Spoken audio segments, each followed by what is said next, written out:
Oui, et l'État pourrait bien reporter au calendrier grec la construction de la ligne à grande vitesse entre Montpellier et Perpignan. Alors, si la liaison ferroviaire entre les grandes villes est remise en cause, on peut bien s'inquiéter du sort des lignes plus petites, plus modestes, comme celle de la ligne de l'Aubrac. Elle est en sursis depuis 20 ans. Voyez ce reportage de Caroline Agulot et Valérie Banabera. Le train est le dernier à traverser les hauts cantons de l'Hérault jusqu'au Cantal. Sa vitesse ne dépasse jamais les 100 km/h. Alors une fois dedans, on a l'impression de partir loin, au bout du monde. Mais sur ce territoire, les wagons sont rarement pleins, y compris entre Béziers et Bédarieux, où le prix du trajet est pourtant d'1 € seulement. Faudrait pas qu'il soit supprimé. Pourquoi ? Parce que même s'il n'y a pas beaucoup de gens dans le train, il y en a quand même certains qui le prennent et que c'est très utile. Indispensable dans ces zones rurales, le rail n'est plus rentable depuis longtemps et sa survie est menacée.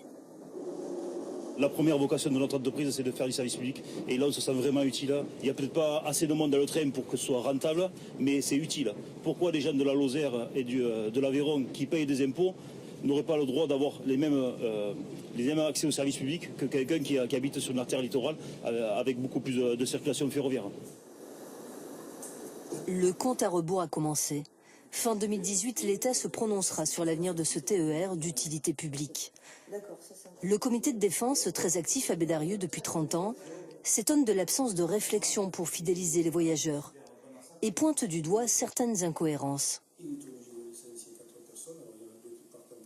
partez le matin à 6h18, vous arrivez à Béziers à 7h14 avec une correspondance qui n'est pas une correspondance et qui n'existe pas, puisque le train pour Toulouse part à 7h12.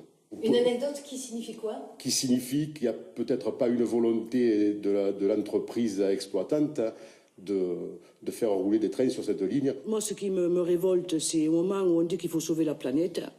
Quand on prend l'autoroute, d'ailleurs je dis maintenant c'est plus une autoroute, c'est un camion-route. Il y a bientôt il y aura 3 voies qui seront occupées par les camions. Alors ces camions, on pourrait les mettre sur les wagons. Et là, on travaillerait vraiment pour la planète. Donc il y a une contradiction entre les politiques, ceux qui disent, et la réalité sur le terrain. Car il y a des signaux inquiétants. Jugé moins coûteux, l'autocar remplace progressivement le train. Les 400 km de voies ferrées entre Béziers et Neussargues semblent laissés à l'abandon, comme si leur destin était déjà scellé. 2018, c'est l'année décisive. Nous ferons tout cette année pour contraindre le gouvernement, les directions SNCF et les intervenants pour que cette ligne elle perdure et qu'elle se développe. Et le pot de fer, c'est nous, parce que nous sommes beaucoup plus nombreux et beaucoup plus motivés que ceux qui pensent simplement qu'au fric. Allié précieux, le Conseil régional finance le déficit d'exploitation de la ligne pour moitié jusqu'à la fin de l'année. Ensuite, quid de son avenir ?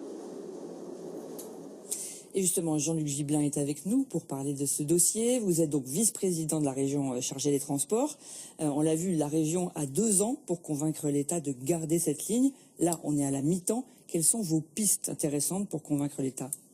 D'abord, ça vient d'être dit, c'est la mobilisation citoyenne qui est une étape tout à fait déterminante. Quand Carole Delga, la présidente du Conseil régional, a négocié et obtenu ces 2 ans de tests et de survie de la ligne, c'était justement pour donner cet espace à la mobilisation, donner cet espace aux élus locaux pour que sur la question du transport scolaire, sur la question du transport pour aller en formation, vous l'avez indiqué dans votre sujet, sur la question du transport touristique, sur la question du fret. On voit bien que c'est utile, on voit bien que les gens en ont besoin, mais quelles sont vos pistes pour convaincre l'État ? Parce que si c'est une question de volonté, la volonté, elle est là.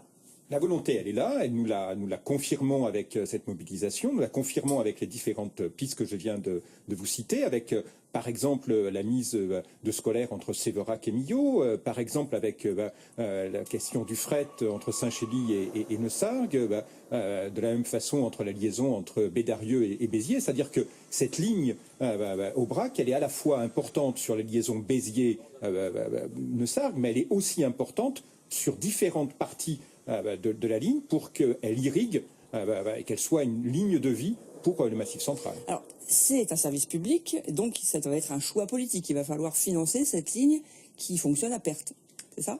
Alors, fonctionner à perte, je ne sais pas trop ce que ça veut dire, parce que... elle ne rapporte pas d'argent, elle en coûte. Elle est déficitaire. Oui, en même temps, elle permet que les populations restent dans des territoires qui sont nécessaires à notre région. Elle permet de diminuer les inégalités dans les territoires, donc elle est tout à fait utile. Oui, cette et puis notion, la sécurité sur la route aussi. cette notion de déficit peut vraiment se revoir sous différents aspects. Vous évoquez la question de la sécurité, bien évidemment, en particulier dans le Massif central, le transport ferré est un gage de sécurité et c'est tout à fait important dans la période. Mais aujourd'hui, là, on vient de voir que le gouvernement pourrait bien, risque fort, de reculer sur la construction de lignes à grande vitesse entre Perpignan et Montpellier. On se dit quel avenir quelle chance elle peut avoir de s'en sortir, cette ligne, puisque sur des gros projets comme ça, l'État recule. Alors, d'abord, comme je vous le disais tout à l'heure, je ne décide pas aujourd'hui à la place du gouvernement, mais le gouvernement, un coup, nous dit que on pourrait peut-être pas faire les lignes à grande vitesse parce qu'il faudrait faire le train du quotidien, et on nous dirait après que le train du quotidien, c'est pas possible parce que ça coûte trop cher. Donc, on peut pas à chaque fois nous dire que ça va pas. Et non, nous, au contraire, nous considérons que tout ça peut être gagnant-gagnant et qu'il faut à la fois de la ligne à grande vitesse, à la fois du fret et à la fois du train du quotidien, parce qu'une région comme l'Occitanie a besoin du développement du train. Merci beaucoup. Merci. Dossier à suivre. Donc, merci à vous de votre attention. Tout de suite, la météo et vos informations nationales. Demain midi à cette place, vous retrouverez Valérie Luxet. Excellente soirée à tous.